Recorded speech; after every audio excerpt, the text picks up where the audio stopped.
नमस्कार, स्वागत है आप सभी का न्यूज 18 राजस्थान पर। आप देख रहे हैं स्पेशल रिपोर्ट और मैं हूं आपके साथ हेमंत कुमार। और चलिए खबरों की शुरुआत करेंगे इस वक्त की सबसे बड़ी खबर के साथ। बड़ी जानकारी इस वक्त की आ रही है। आपको बता दें कि इस वक्त की सबसे बड़ी खबर झालावाड़ से मिल रही है, जहां पर फूड पॉइजनिंग का मामला सामने आया। फूड पॉइजनिंग से 12 लोगों की तबीयत खराब होने की जानकारी आ रही है। एक जहरीला तरबूज खाने की वजह से लोगों की तबीयत बिगड़ी।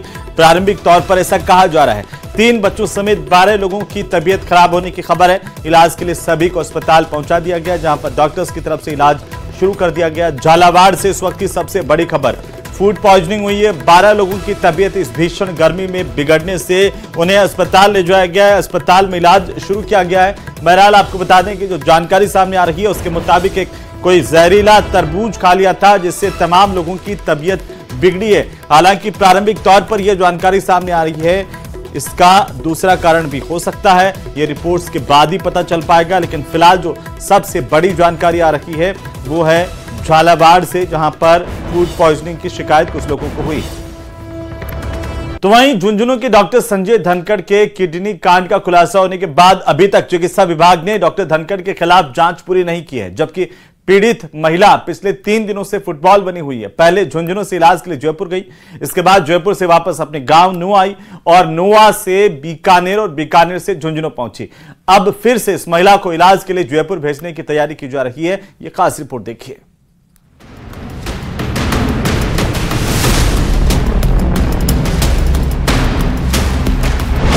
किडनी कांड की पीड़िता की हालत गंभीर।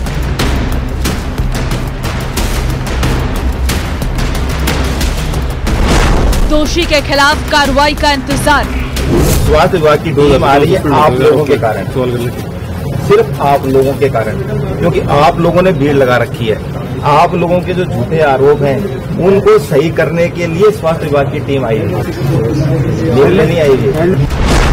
अपनी सफाई में तर्क पेश करना इंसान का बुनियादी अधिकार है, लेकिन ये कैसा अधिकार कि सरोकार की बात करने वाले को ही कटघरे में खड़ा कर दिया जाए।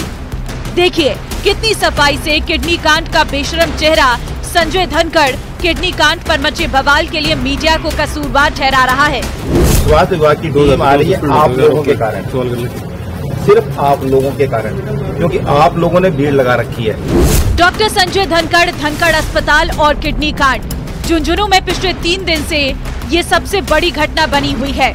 वहीं 3 दिन बीत जाने के बाद भी अब तक 5 डॉक्टरों की टीम ने अपनी रिपोर्ट तक तैयार नहीं की है, जिसके कारण डॉक्टर संजय धनखड़ पर कार्रवाई अटकी हुई है। हालांकि अगर जांच रिपोर्ट में डॉक्टर संजय धनखड़ की लापरवाही सामने नहीं आई तो हो सकता है कि पूरा का पूरा मामला यहीं खत्म हो जाए। और अगर लापरवाही आती है तो देखने वाली बात होगी कि चिकित्सा विभाग क्या कड़े कदम उठाता है। अभी हमारे प्रभारी सेक्रेटरी जो झुंझुनू जिले के लगे हुए सुमित शर्मा सर और कलेक्टर साहब मैडम ने विजिट की है। उन्होंने उनके परिवार को किडनी ट्रांसप्लांट के लिए समझाया है और साथ ही सुमित सर हमारे प्रभारी जो सेक्रेटरी झुंझुनू के, उन्होंने निर्देश दिए हैं सीएमएचओ पीएमओ को, यहाँ से मेडिकल की टीम भी जाएगी, प्रशासन की टीम भी जाएगी और वहाँ मेडिकल कॉलेज एसएमएस में इनका ट्रीटमेंट कराया जाएगा और वहाँ पे इसकी मॉनिटरिंग हमारे एसीएसबीएम कर रही है। बीते 3 दिन की बात करें तो पीड़ित महिला ईद बानो की हालत गंभीर बनी हुई है। परिजन खुद तय नहीं कर पा रही हैं कि वे क्या करें, इसलिए वे कभी बीकानेर तो कभी झुंझुनू तो कभी जयपुर के चक्कर लगा रही हैं। हालांकि कलेक्टर के आश्वासन के बाद परिजनों में ईद बानो की जिंदगी की आस फिर पैदा हो गई है। मैं बीकानेर से मेरी घर रेन लिया है, मतलब मेरा दिल को दाखिल बड़े इलाज को नहीं हो, मैं मेरी घर रेन के लिए ईद बानो में जना मैडम को फोन आया अपने कलेक्टर साहब को, ये बोलिया से 20 तो अटसी तो खेतान में लिया अपने आपा इलाज कराऊंगा। भाई मैडम को सबसे धन्यवाद। प्रशासन पूरी तरह ईद बानो की जान बचाने की कोशिश में जुटा है। अब ईद बानो को एक बार फिर जयपुर रेफर करने की तैयारी है ताकि उन्हें डॉक्टरों के ऑब्जर्वेशन में रखा जाए। वहीं परिवार के लोगों को भी मोटिवेट किया जा रहा है कि वे ईद बानो को किडनी देकर उसकी जान बचाएं। गौरतलब है कि चिकित्सा विभाग ने धनखड़ अस्पताल को सीज कर दिया है और मामले की गंभीरता को देखते हुए सरकार ने अस्पताल का पंजीकरण निलंबित कर दिया है और विभिन्न सरकारी योजनाओं का लाभ लेने वाले अस्पतालों की सूची से भी अस्पताल का नाम हटा दिया है। लेकिन अभी भी डॉक्टर संजय धनखड़ के खिलाफ कार्रवाई का सभी को इंतजार है।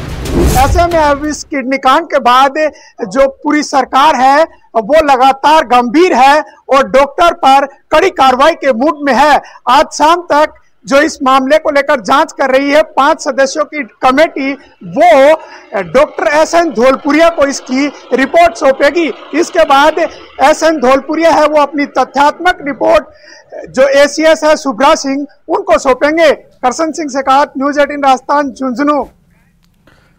और इसी बीच बीकानेर से बड़ी खबर मिल रही है, जहां पर अपराधियों के ठिकानों पर बुलडोजर चला है। नशे के कारोबार से जुड़े तमाम आरोपी और दोनों ही आरोपी थाने के हिस्ट्री शीटर बताए जा रहे हैं, अपराधी बताए जा रहे हैं, जिनके ठिकानों पर बुलडोजर चलाया गया है। बीकानेर से बड़ी जानकारी। तो हिस्ट्री शीटर आरोपियों के ठिकानों पर बुलडोजर चलाए जाने की खबर है। अपराधियों के ठिकाने पर कड़ी कार्रवाई की जा रही है और देखिए किस तरीके से अवैध जो ठिकाने हैं उन पर बुलडोजर की कार्रवाई की गई है। तो वहीं सोशल मीडिया पर मशहूर होने के लिए लोग खतरनाक स्टंट से बाज नहीं आ रहे हैं। ग्रेटर नोएडा में कार सवार ट्रैफिक के बीच में स्टंटबाजी कर रहा था, तो वहीं मुंबई में रात के समय में एक युवक हाईवे पर स्टंट करता हुआ नजर आया। ये रिपोर्ट देखिए।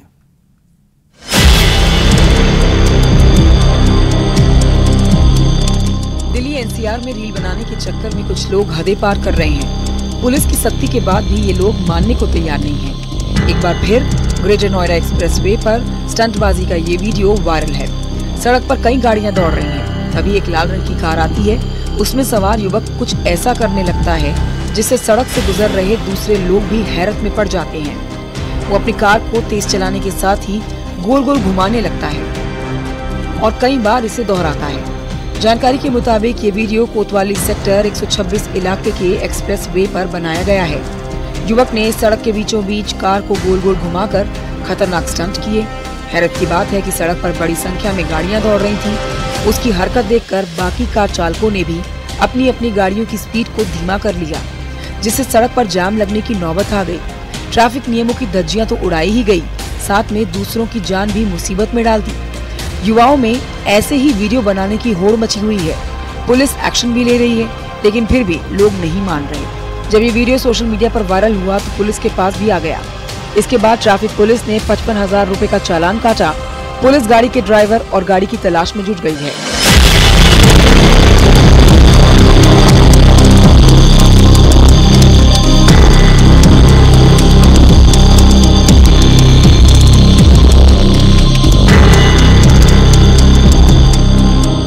वहीं महानगर मुंबई में भी एक स्टंट का वीडियो सोशल मीडिया पे हुआ वायरल, जहां रात के समय में हाईवे पर स्टंटबाजी की गई।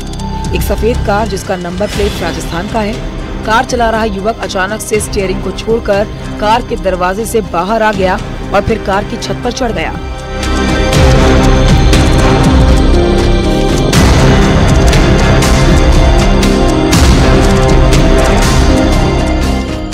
हैरत की बात है कि स्टीयरिंग पर कोई नहीं था।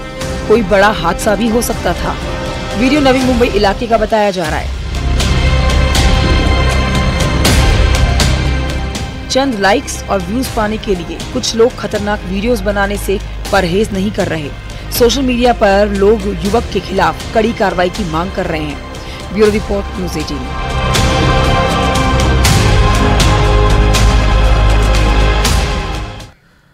और इसी बीच खैरथल से बड़ी जानकारी सामने आ रही है। भिवाड़ी में दर्दनाक हादसे में एक नाबालिग की मौत हुई है। चाय की दुकान में सिलेंडर फटने से ये हादसा हुआ। सिलेंडर फटने से आग लगी और उसकी वजह से एक नाबालिग की जान गई है। दुकान के ऊपर लगे ट्रांसफार्मर ने भी इसकी वजह से आग पकड़ी और आग लगने के बाद दुकान के ऊपर ट्रांसफार्मर गिर गया। दुकान के अंदर ही जलकर नाबालिग की दर्दनाक मौत हो गई।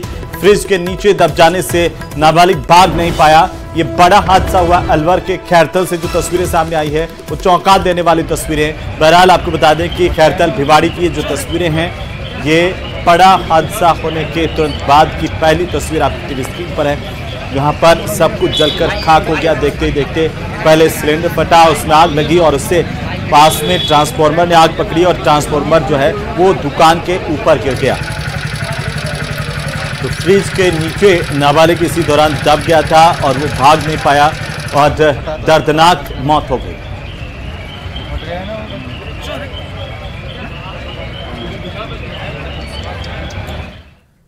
तो वहीं रफा पर हुए हमले को देखकर हिजबुल्लाह ने अपनी सीक्रेट फोर्स को एक्टिव कर दिया। ये सीक्रेट फोर्स दुनिया की सबसे खतरनाक किडनैपिंग फोर्स मानी जाती है। खबर यह भी है कि हसन नसरुल्लाह ने इजरायली सैनिकों को अगवा करने का ऑर्डर जारी किया है। ये रिपोर्ट देखिए।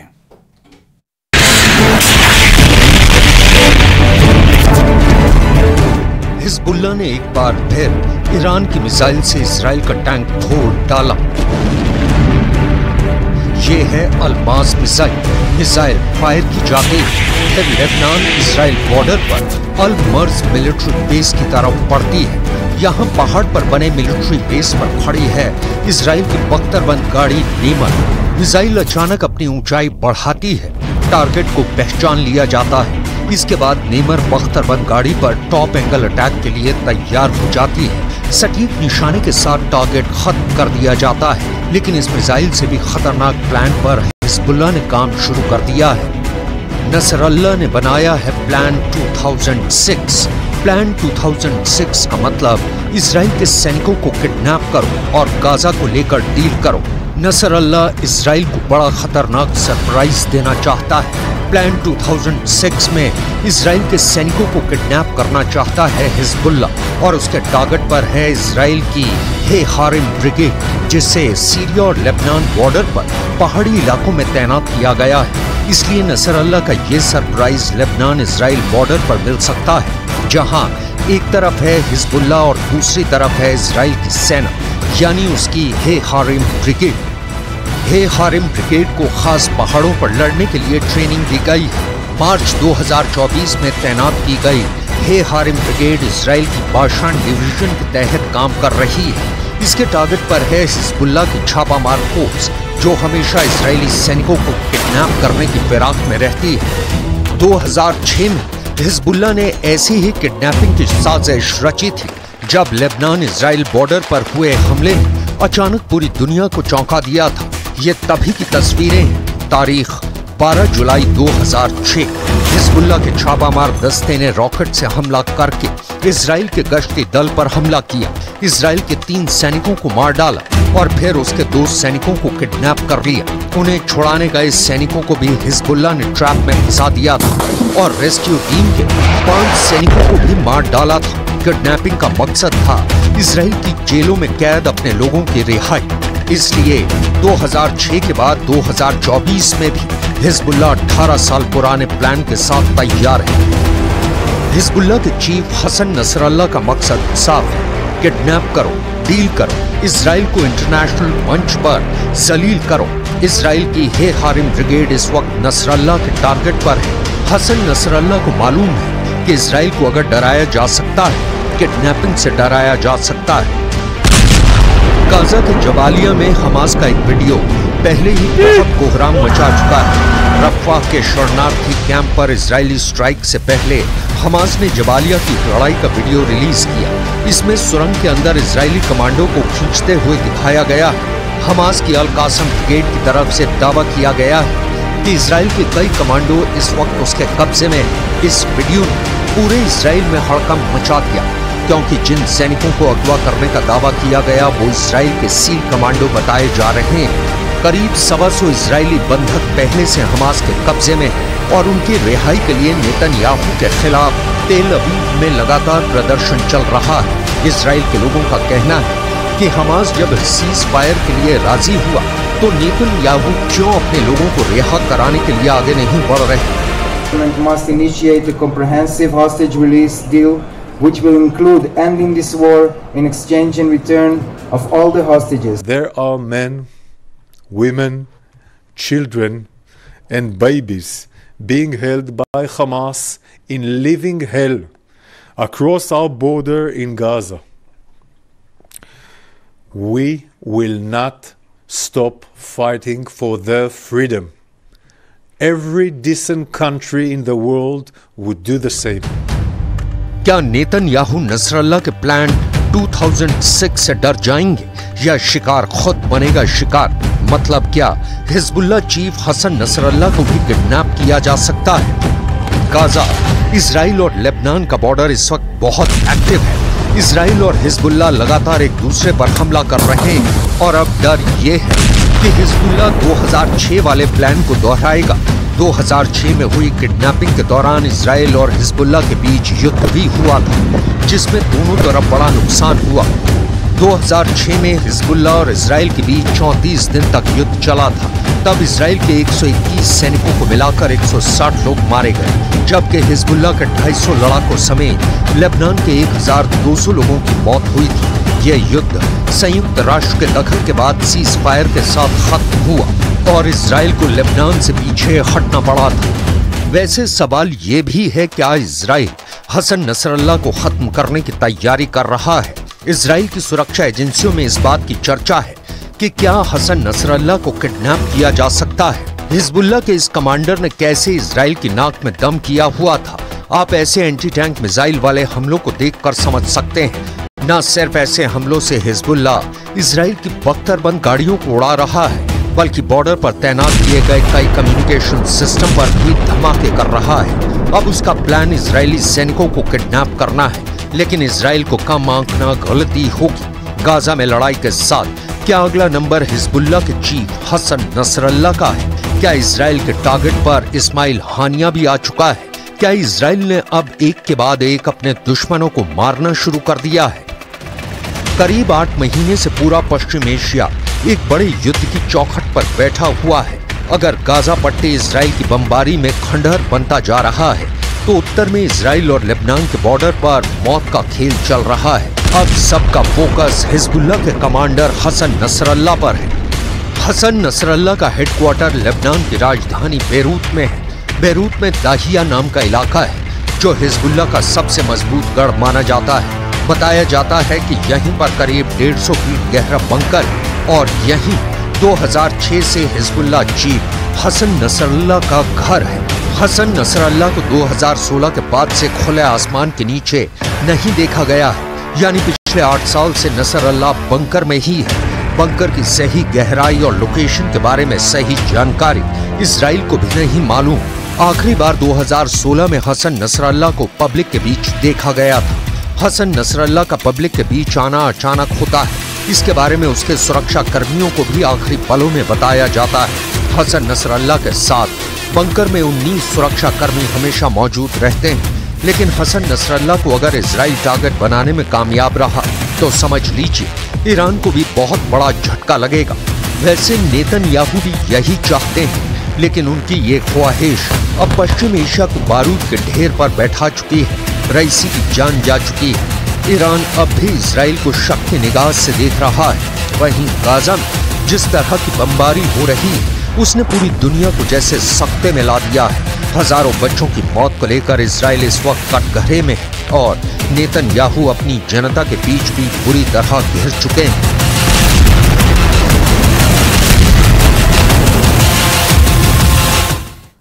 और इसी बीच बाड़मेर से बड़ी खबर, जहां पर जेल में कैदी की मौत के मामले को लेकर धरना स्थल पर पहुंचे विधायक हमीर सिंह भायल। कुछ ही देर में प्रशासन के साथ भायल की बातचीत होगी। कल से जेल के बाहर धरना और प्रदर्शन का दौर चल रहा है। रविंद्र सिंह भाटी समेत कई लोग मौके पर मौजूद हैं और इसी बीच खबर यह है कि विधायक भायल यहां पर पहुंचे हैं। प्रशासन के साथ कुछ ही देर में बातचीत होगी। हमीर सिंह भायल पहुंच चुके हैं धरना स्थल पर। कल से धरना जारी है। रविंद्र सिंह भाटी पहले से इस धरना स्थल पर मौजूद और जो इस वक्त तस्वीरें मिल रही हैं बाड़मेर से, ये बड़ी जानकारी है जहां पर कई नेताओं की मौजूदगी धरना स्थल पर है। और कल से जेल में कैदी की मौत को लेकर के जेल के बाहर धरना और प्रदर्शन का दौर चल रहा है। प्रशासन के साथ बातचीत हो रही है और इसी बीच ये बड़ी खबर बाड़मेर से, कुछ ही देर में प्रशासन के साथ आज फिर से बातचीत होगी और इस दौरान विधायक हमीर सिंह भायल मौजूद रहेंगे। इस बातचीत के दौरान जेल में कैदी की मौत के मामले को लेकर के ये प्रदर्शन और धरना इस वक्त चल रहा है। तो कल से जेल के बाहर धरना चल रहा है। एक कैदी की मौत जेल के भीतर हुई थी, उसी को लेकर के यहाँ पर कई नेताओं की मौजूदगी है और इसे लेकर कल से धरना प्रदर्शन का दौर लगातार जारी है।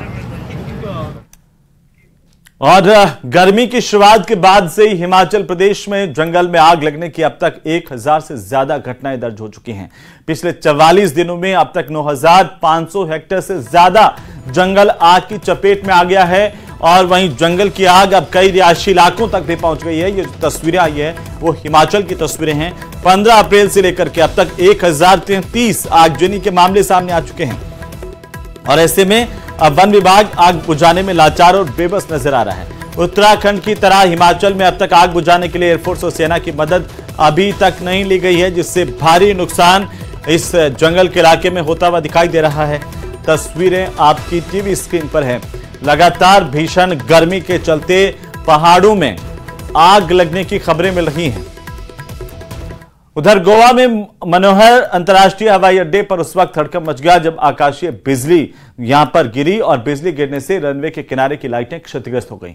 6 उड़ानों को इसकी वजह से डाइवर्ट किया गया है। बिजली गिरने का एक वीडियो तेजी से वायरल हो रहा है। तस्वीरें आपकी टीवी स्क्रीन पर देखिए किस तरीके से पूरी यहां पर बिजली गिरी जिससे नुकसान हुआ और इसमें यह देखा जा सकता है कि बारिश और बादलों की गड़गड़ाहट के बीच एक चमकती हुई रोशनी एयरपोर्ट पर गिरती है और यह बताया जा रहा है कि यह वीडियो 22 मई का है जो सोशल मीडिया पर तेजी से वायरल हो रहा है। न्यूज़ 18 राजस्थान हालांकि इस वायरल वीडियो की पुष्टि नहीं करता। आपको बता दें कि